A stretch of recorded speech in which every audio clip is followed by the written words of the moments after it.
USA বনাম Bosnia ম্যাচটি ultimately এই দুই দলের জন্যই খুবই ইম্পর্টেন্ট, কেননা নকআউট স্টেজের ম্যাচ কিন্তু এমনিতেই ইম্পর্টেন্ট। নকআউট স্টেজের ম্যাচে যেটা হয় কি, আপনার যদি হেরে যায় তাহলে কিন্তু বিদায় নিতে হবে। তো সেই জায়গা থেকে আলটিমেটলি বসনিয়া যেহেতু এই ওয়ার্ল্ড কাপে একটা ইতিহাস করে এসেছে, তারা ইতালির মতো দলকে তারা হারিয়ে দিয়ে কিন্তু এই ওয়ার্ল্ড কাপ খেলতে এসেছে। সো সেই জায়গা থেকে তারা চাইবে এই ম্যাচটিও জিতে তারা পরের রাউন্ডে যেতে। অন্যদিকে ইউএসএ যেহেতু নিজেদের মাটিতে খেলা, তারা এবার যথেষ্ট ভালো ফুটবল খেলছে। যদিও তারা শেষ ম্যাচটি তুর্কির সাথে হেরেছে, কিন্তু তারাও আলটিমেটলি ছেড়ে দিবে না, তারাও এই ম্যাচে জয়ের জন্যই খেলবে। এবং এই ম্যাচে যে জিনিসটা হবে, ইউএসএ খুব ভালো প্রেস করে খেলবে, তারা খুব অ্যাটাক করে খেলবে, তারা হাই প্রেসে খেলে অ্যান্ড তাদের ফিজিক্যালি তারা যেহেতু স্ট্রং, তারা প্রচুর অ্যাটাক করে, সেটা উইংয়ের দিক থেকে অ্যাটাক করে, তারা মিডফিল্ড থেকে চান্স ক্রিয়েট করার চেষ্টা করে, তারা সেট পিস থেকে গোল দেওয়ার চেষ্টা করে।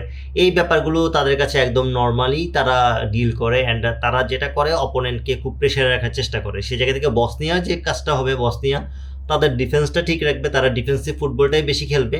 সেখান থেকে যদি তারা কোনো ধরনের গোল ম্যানেজ করে ফেলতে পারে, গোল স্কোর করে ফেলতে পারে, সেটা হতে পারে কর্নার থেকে, হতে পারে কাউন্টার অ্যাটাক থেকে, হতে পারে সেট পিস থেকে, তাদের জন্য সেটা প্লাস পয়েন্ট। এবং তারা ওই গোলটাই বাঁচিয়ে রাখার জন্য, ওই গোলের স্কোরটাই ধরে রাখার জন্য তারা গোল কনসিড করতে চাইবেন না, এবং সেই কনসিড আটকানোর জন্য তারা ডিফেন্সে বেশি ফোকাস করবে।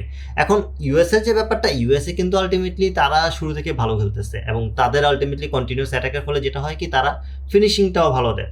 তারা তুর্কির সাথে জিতে নেয়, সেটা আলাদা ফ্যাক্ট, কিন্তু সেই ম্যাচটা খুব একটা ইম্পর্টেন্টও ছিল না তাদের জন্য, কেননা তারা কিন্তু অলরেডি গ্রুপ চ্যাম্পিয়ন হয়ে গিয়েছে আগেই। সো সেই জায়গা থেকে তারা ম্যাচটাতে জয়ের জন্য খেলেছে বা সেটা খুব একটা বেশি ফোকাস করেছে, ব্যাপারটা তেমনও না। তারা আলটিমেটলি ম্যাচটা নিজেদের ওয়ার্ম আপ হিসেবেই নিয়েছে।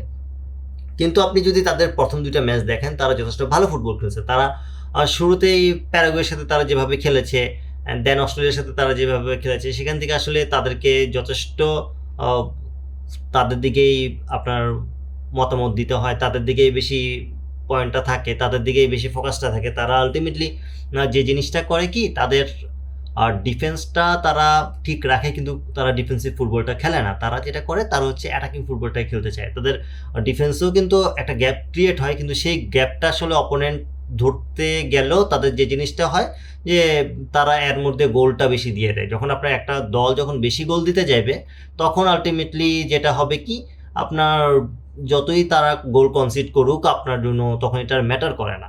তো সেই জায়গা থেকে ইউএসএ যথেষ্ট এগিয়ে থাকবে। অ্যান্ড এই ম্যাচে আমার কাছে মনে হয় যে শেষ পর্যন্ত ইউএসএ জিতে যাবে। অ্যান্ড এটা 90 মিনিটের মধ্যেই থাকবে, এক্সট্রা টাইমে যাওয়ার চান্স আমি খুব একটা দেখতেছি না। বাট নকআউট স্টেজ যেহেতু, বসনিয়া চাইবে এই খেলাটাকে এক্সট্রা টাইমে নিতে, অ্যান্ড টাইব্রেকারও নিতে চাইবে। অ্যান্ড নকআউট স্টেজের অনেক ম্যাচই আলটিমেটলি এক্সট্রা টাইম এবং টাইব্রেকারে যাবে। সো এই জায়গা থেকে যদি আমি প্রেডিকশানে চলে আসি, আমার কাছে মনে হয় শেষ পর্যন্ত ইউএসএ ম্যাচটা জিতে নিতে পারে। অ্যান্ড গোল স্কোর আলটিমেটলি যদি ট্রাইব্রেকার ছাড়া হয়, সেক্ষেত্রে হয়তো বা 1-0 অথবা 2-1 জিততে পারে। আপনার মতে এই ম্যাচে কারা জিতবে অবশ্যই কমেন্ট করে জানাবেন। ভিডিওটি ভালো লাগলে লাইক, কমেন্ট, শেয়ার এবং সাবস্ক্রাইব করে পাশে থাকবেন। আল্লাহ হাফেজ।